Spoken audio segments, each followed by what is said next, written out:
when you read a movie review, maybe a legal drama where there is some snappy dialogue, a reviewer writing a review of the film might describe the scene as verbal fencing. That's something idiomatic. People know what that means.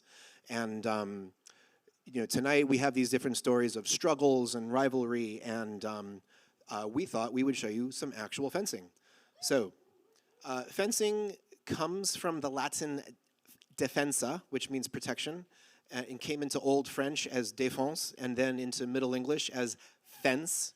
So to practice fencing is to practice self-defense. This is European martial arts. It's true. So without getting too much into the details of the history of the sword, which believe me, nobody would like that more than me.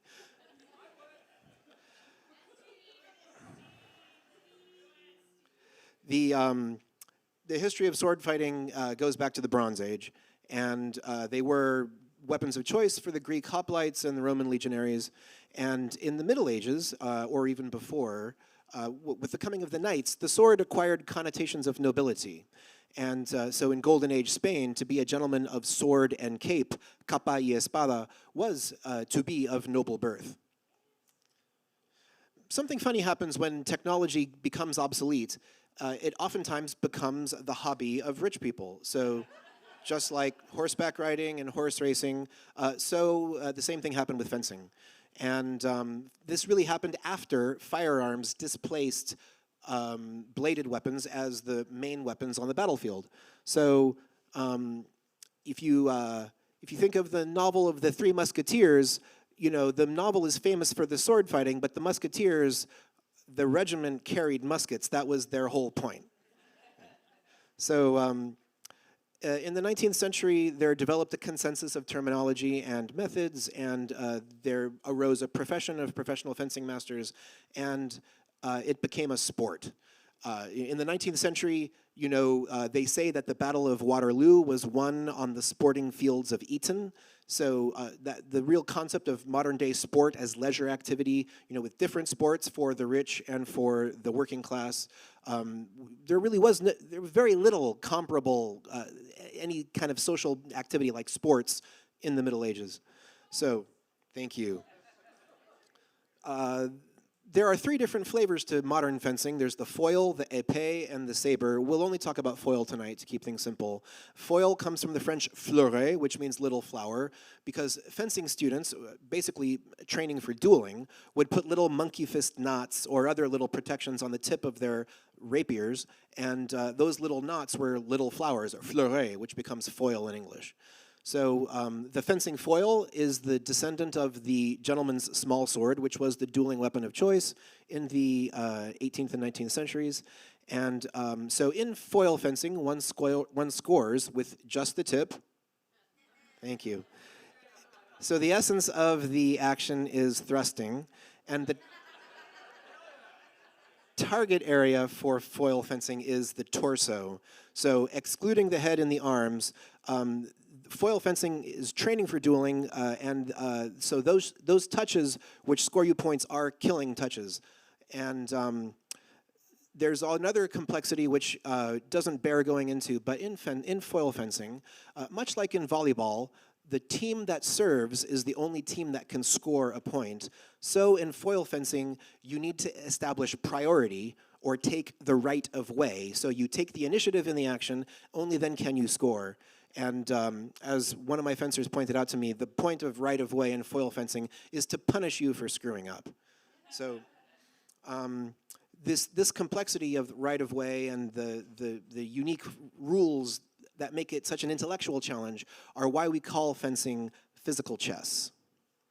So I'd like to ask Cheyenne and Sonia to come up on stage now.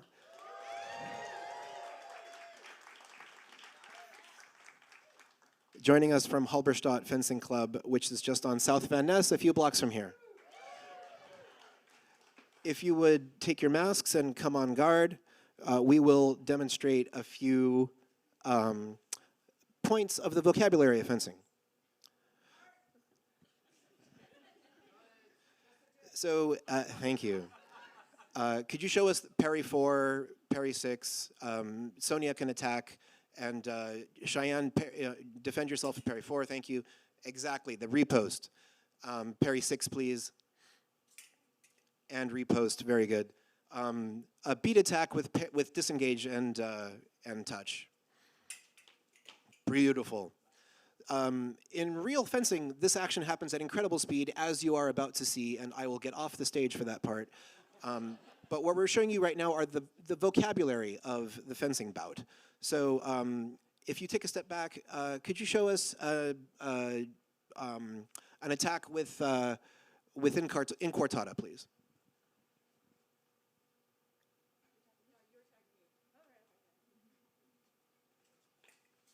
The displacement of the body. So in Olympic fencing, you fence in a narrow strip, but the incortada is a movement that is allowed as long as one foot stays within the strip, right? You can step out with one foot, right? Yeah. So thank you. And now finally, if you take a step back, the flesh, the arrow.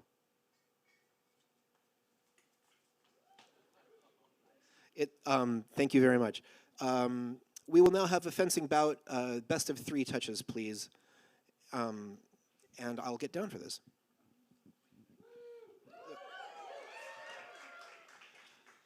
Fencers, come on guard. Ready, fence. Halt. In fencing tournaments, the referee is expected to narrate the action and provide his analysis. All I can say is the final attack comes from the left and it's good. So 1-0. Fencers ready, fence.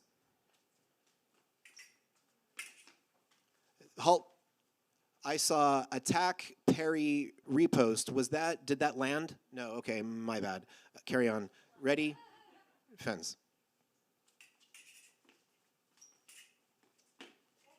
Halt. Attack from the left is parried and repost is good from the right. The score is 1-1. On guard, ready, fence.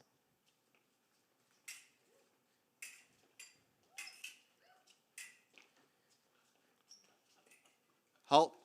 The final attack from the left fails and the counterattack is good from the right. Do you agree? All right. So that is 2-1. Thank you.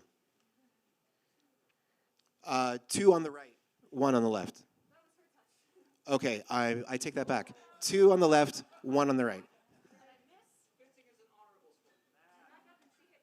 Very good, thank you. All right, on guard, ready, fence.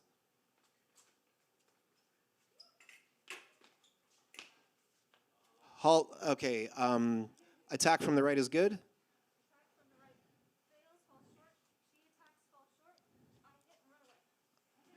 All right, brilliant, we're at 2-2. This is the final point. Fencers on guard, ready, fence. Halt.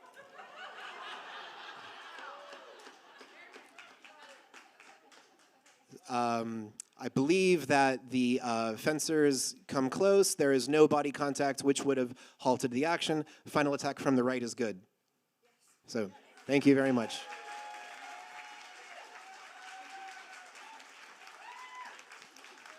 Sonia Tomaso and Cheyenne Hua, thank you so much. My former club is their current club, Halberstadt Fencing, founded by a German Olympian who had to flee the Nazis when they came to power and settled here in San Francisco. If this has piqued your interest, I know that Halberstadt would love to have you, and they have excellent beginner classes for kids and for adults. So that concludes the demonstration. Thank you.